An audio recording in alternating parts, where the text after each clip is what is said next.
Hola, hoy vamos a hablar de la inestabilidad de microsatélites. Los microsatélites son secuencias repetitivas de ADN que se encuentran en el genoma formando más o menos medio millón de genes dentro del mismo. Estas son secuencias que se repiten en tándem y hacen parte de un sistema de reparación que se llama Mishmash Repair. Esto mantiene la integridad del genoma a través de la estabilización de las regiones codificantes. Entonces, los microsatélites están involucrados en la tumorogénesis o en la origen de la cáncer debido a una acumulación de alteraciones que pueden ser tanto genéticas, hereditarias o epigenéticas que se van adquiriendo con la edad o con los factores medioambientales. El principal tumor en el que se han descrito estas alteraciones son el cáncer colorectal y se le llama también a estas alteraciones un fenotipo mutador.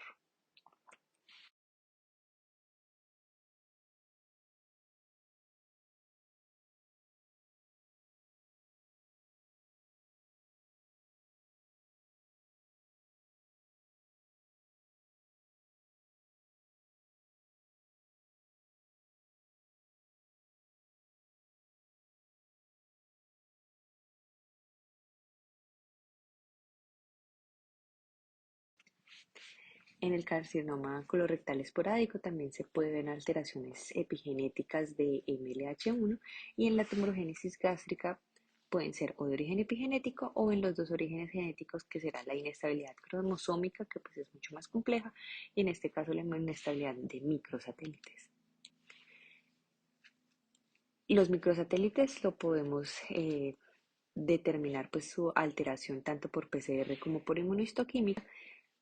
En caso de hacerlo por PCR, pues esto detecta las diferentes longitudes de las repeticiones, entonces hay repeticiones de mononucleótidos y de dinucleótidos. Entonces, si yo tengo una repetición de 3 y luego 3, 3, 3, 3 y de repente empiezo a hacer 3, 6, 9, 3, 6, entonces ahí nos va a mostrar la alteración. Si tiene más de dos losis comprometidos, será una inestabilidad alta y si tiene uno solo, pues será una inestabilidad baja. Entonces estos son los esquemas que dan las PCRs. Los que son normales, todos se repiten más o menos la misma cantidad de veces. Y en los que son inestables, pues se repiten en número irregular de veces o pues disminuye muy drásticamente su repetición. En cuanto a la inmunistoquímica, lo que hacemos es con anticuerpos dirigidos contra estas proteínas del Mishmash Repair, analizar su presencia o funcionalidad.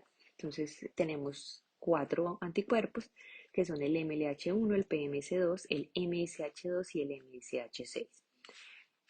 Cuando están presentes nos dice que sí, que el sistema está funcionando.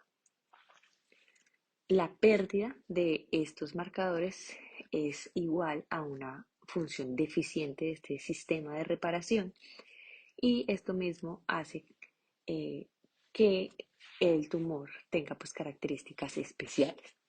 La mutación puede ser de línea germinal o también por activación por hipermetilación y es fundamental que siempre se hagan las cuatro proteínas.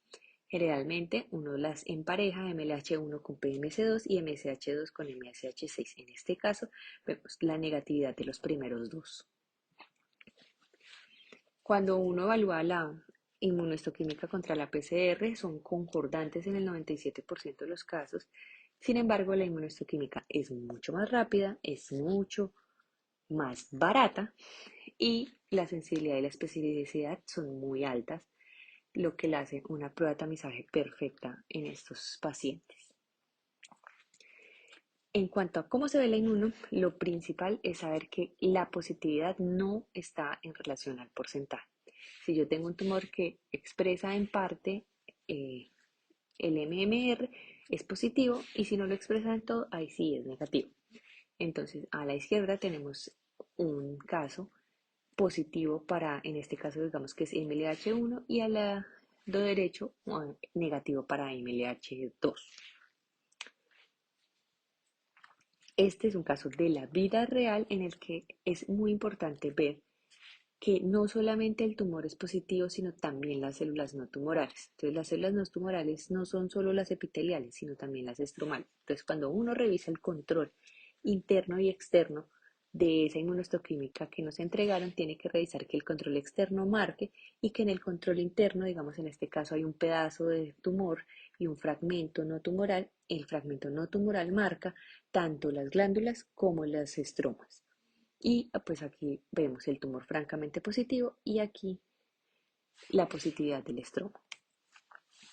En este caso, esto será un MSH2 y un MSH6.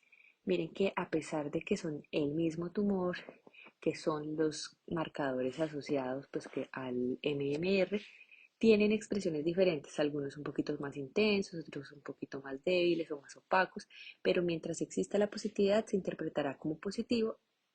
Eso quiere decir que el sistema de reparación está funcionando. En este caso es la pérdida la que es importante. Entonces el CAP nos dice cómo reportarlo, entonces nos dice que es por inmunistoquímica y nos dice que cada una de las proteínas debe reportarse. Si está intacto, eso quiere decir que sí expresa el núcleo, o si hay pérdida, sí expresa el núcleo.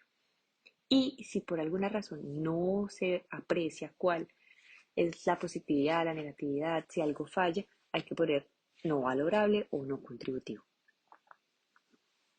Este es el primer ejercicio, entonces aquí tenemos un tumor gástrico y vemos MLH1, PMC2, MSH2 y MSH6.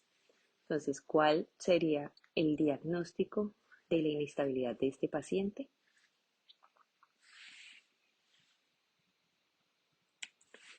En este caso, pues MLH1 tiene pérdida de la expresión con un buen control interno, PMC2 tiene pérdida de la expresión con un buen control interno, MSH2 se ve bien y MSH6 se ve bien. En este caso, la interpretación sería no hay pérdida de la expresión nuclear, eso indica una baja probabilidad de alta inestabilidad de microsatélite. Y en este caso, ¿qué? Mírenlo con detenimiento, ¿qué le pondrían?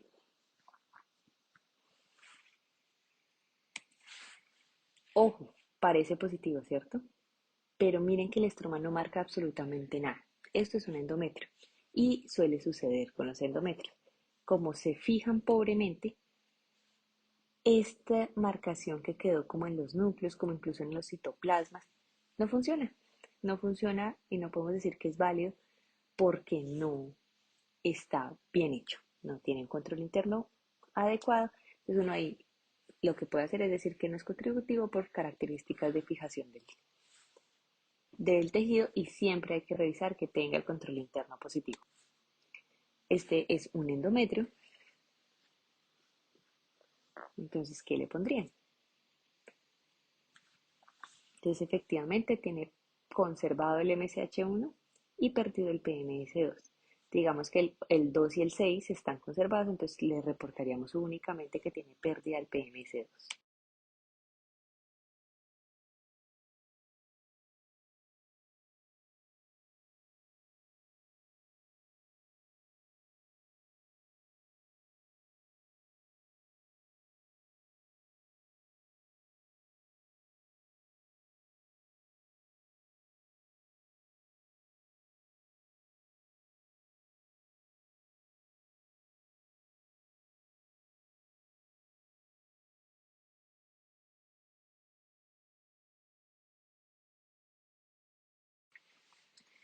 Cuando uno pierde exclusivamente MSH6 es también una alta probabilidad de síndrome de Leach y cuando pierde PMS2 solo también es alta probabilidad de síndrome de Leach. Eso quiere decir que cuando perdemos MLH1 solo tiene que ir a pruebas adicionales.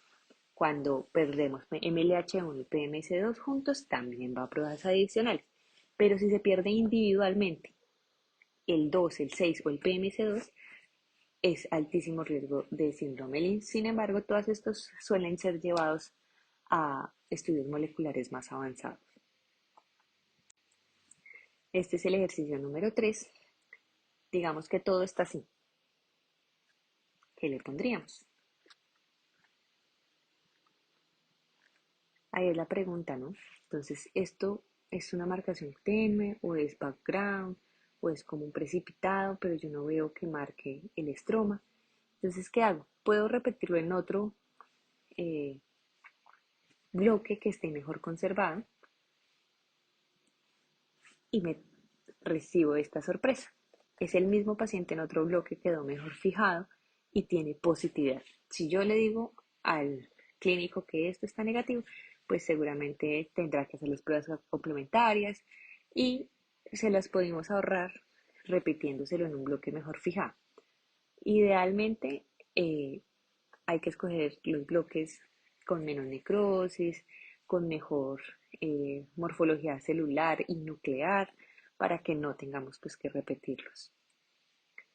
Esto es un ejemplo de algo muy nuevo en lo que nos explican que uno puede tener una pérdida heterogénea. Entonces una parte del tumor marca perfectamente para algunos de los marcadores contra el MMR, pero una parte del tumor no. Entonces, esto se puede dejar en un comentario. Sin embargo, predomina la positividad en algunas de las células, entonces se pondría en el comentario como positividad o marcación nuclear intacta del tumor. Sin embargo, existe una pequeña población con ausencia total de marcación. Esto con el fin de que más adelante pues hagan estudios más acuciosos de estos pacientes. Y como conclusión, pues la inestabilidad de microsatélites se asocia al síndrome de Lynch y también algunos cánceres esporádicos asociados a esas hipermetilaciones del promotor de MLH1 que se adquieren epigenéticamente.